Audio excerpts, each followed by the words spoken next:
Is Jose Mourinho responsible for such behaviour, or is it fuelled by his antics after the game? No, I think individual responsibility lies with the people that behave in a certain way. But people like Jose Mourinho shouldn't be given a pass for their behaviour. They should be consequenced for their own behaviour on the individual scenario that they manifestly abused their position and took it beyond the pale. But he went over the top, and he knew he was going to be filmed doing that. Yeah, I'm sure he did, but we can't suggest any more than we can suggest in other walks of life that people aren't responsible for their own actions. You know, people that wanted to have a go at Anthony Taylor may have been given an excuse by Jose Mourinho calling it on by his ridiculous outbursts because the manner in which he operates. But this is a guy who's been booked and sent off more times than any player in Serie A this season. He knows what he's doing. He's winding up the disputing support. that, but what you're asking me is he responsible for the behaviour of those people that abuse that referee at the airport? No, I'm saying they're responsible for their behaviour. Too many times in society we look for other people as to the reasons why we want to justify our own behaviour. We defend the behaviour by, putting it over there. Simon's absolutely right. Listen, the scumbags who did that at the airport, and Anthony Taylor, by the way, is a very calm man. I'd have ended up getting arrested because I would have crowd surfed on lots of those people who were like throwing things at my kids.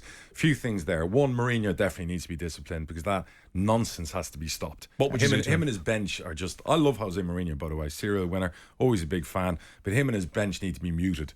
Get them dog muzzles, whatever. But something needs to happen. What would I do? A fine's not going to work. He's richer than all of us in the studio. I would ban him. I would ban him for 4 weeks. In what sense? Something. What does a ban look like to you? Because we were talking about this yesterday. We were saying that UEFA and say that for the first month of the Italian season, he's not allowed in the stadium. So that's what I'd do. I'd ban him. Second to that, what's UEFA doing not putting that man on an airplane?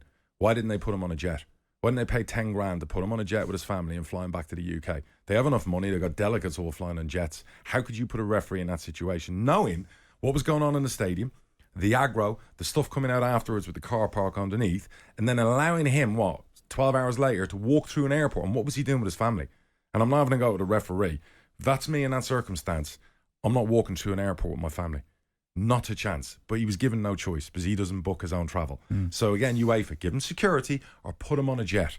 It's like 10 grand one way. How worried are you now that we're in a situation where a referee needs personal security just to get through an airport?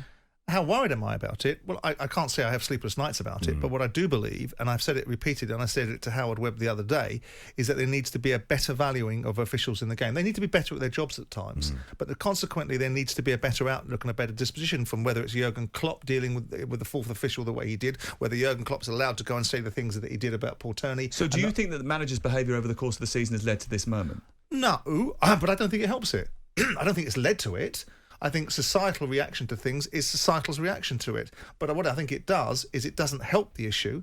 We're trying to build a culture, and if we want the best referees in class and we want it to be a profession where people are operating at the highest level, it needs to be valued a bit bloody more, because everyone else can make a mistake. Owners can't make a mistake. We're not in that category either. But players can make a mistake. Managers can make a mistake, but seemingly referees can't make a mistake. They have to be scrutinised within an inch of their lives, and they have to suffer consequences for it.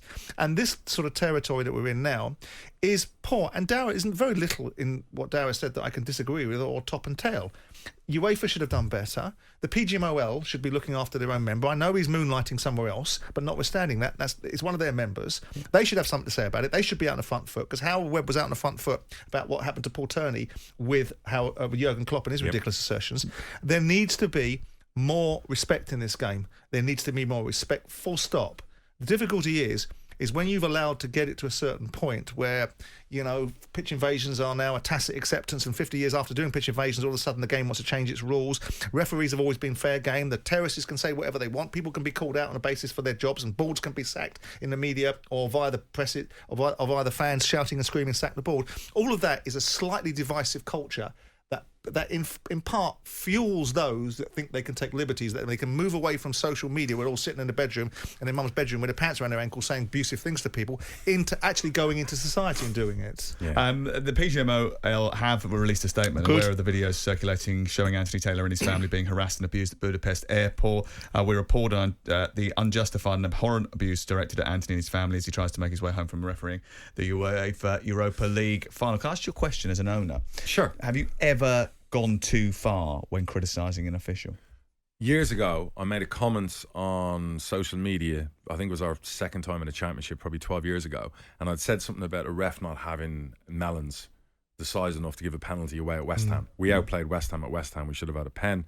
And they hit me with a 20 grand fine, suspended fine. Loads of other owners have done it, but they came after me, of course. At that point, I was like, I've had enough of this. I'm not giving these jokers any of my money. I've said things during games or after games to Barry next to me or moaning at a referee. But the idea that I would go down to a pitch or I would... And on my podcast, I've said, my podcast partner tells me the ref was terrible on Saturday and the ref did this and the ref did that. And others, because I can't say it. But I don't think... if I say a referee's terrible at a bad game and some idiot goes out and throws a table at him, that's not my fault. And I'm not defending Jose Mourinho. Like I said, throw the book at him. The other thing is, Mourinho will probably lose the PSG job if that was on the table for him. Because I would imagine this is going to blow up for the next 4 weeks, and I'd be shocked if PSG won any of that aggro with what's going on. So that's going to be obviously a consequence of what went on. That's just my opinion. Maybe. Someone outside said to me, no chance, and everything they do at the ownership, they won't care. I'm like, you never know. The optics don't look good. You guys are going to keep this heated for the next few weeks, probably. There's no doubt about it. Referees in that position need to be protected. And that guy has been let down by the powers to be. Never mind the manager and everything going on in the pit. It was a horrible game to watch. And by the way, it wasn't a good advertisement for like that cup. No. And those two It wasn't teams. a great advertisement for him and the way he plays his football, actually, was it? But it was like watching paint dry. Both teams were as bad as each other. And he must have given out 9 yellow cards. I mean, criticism is one thing, constructive observation is another, and they're all in the territory. I mean, I didn't need to say things about referee. I had people like Neil Warnock that would do that on a regular basis, and I'd pick up the fines for Neil. And I remember writing Well, you a column. paid them for him? Yeah. I remember writing a column in The Observer about a critiquing referee under the auspice of jumpers for goalposts, because I was always an advocate for technology coming in to improve the game, because I didn't think it was quaint that decisions were made and people were criticised because they didn't have the ability to be able to make the right decisions. And I got sanctioned because I wrote a constructive article using a comparative example of why a referee was so poor in a game. There is a balance to be had between being constructive and objective and trying to get a better outcome and just blowing a stack and splattergunning everybody in your space and saying things that you think that you have the right to say. And the challenge is, when you've got people like Mourinho and Conte and other managers that think they can say what they want when they want because they've been led to believe that they're allowed to do that, it brings everything around you into a state of disrepute. Well, I'm not suggesting you shouldn't call referees out and they should be accountable. I'm all for referees doing some form of But it's the manner that you do it. Of course it's the manner in which you do it. You don't go and approach at the minibus in a car if you've park after done- the game. You look like a thug. Come on. If you've done hundreds and hundreds and hundreds of press conferences, right, you are prepared to be able to manage your emotions. Don't give me this crap, right, that you can't control So yourself. you think he directly did it after by a game. design? I think Mourinho does precisely what Mourinho thinks he wants to do. Says what he wants when he wants, makes himself the victim of circumstances. So do you think that was a lack of control, or do you think he did that because he wanted to try and deflect away from his teams? And He knew he was on camera. I think he does precisely what he wants to do. The narrative that you would like to advance is a deflection. I just think I don't want to advance. I'm asking a question. Well, it is because the sentiment is that we are constantly looking at why do people do it? Do they do it to deflect it away? Or is he playing mind games? I don't get into that territory. I look at the fact that he's just raging, thinks he can say what he wants because he's a football manager. Does he need a public apology? Does he need to give a public apology to Anthony Taylor? Again, we live in a society where everyone wants an apology, and if you get an apology, they want it written in blood. I don't know what he should be giving, but what he should be doing is he should be given a consequence, and a consequence isn't being sent to the stands because they manage the team from the bleeding stands. A consequence is out of football. A month. Out of football. Out. You can't work with your players. You can't go to the training ground. You can't set foot in the stadium. That's what a ban should look like. If you want to stop these managers from behaving in a certain way when it's creeping back in again, then you have to mean it. In the NFL not so long ago, there was an NFL head coach who had his players. He was putting them on financial incentives to hurt the opposition in tackles and games. Sean Payton. And the NFL, he was one of the best coaches. And the NFL came out and banned him for 12 months. And the team he was managing had to go and hire a temporary coach for 12 months. He missed the whole season of his career. And they changed all the rules and discipline and whatever.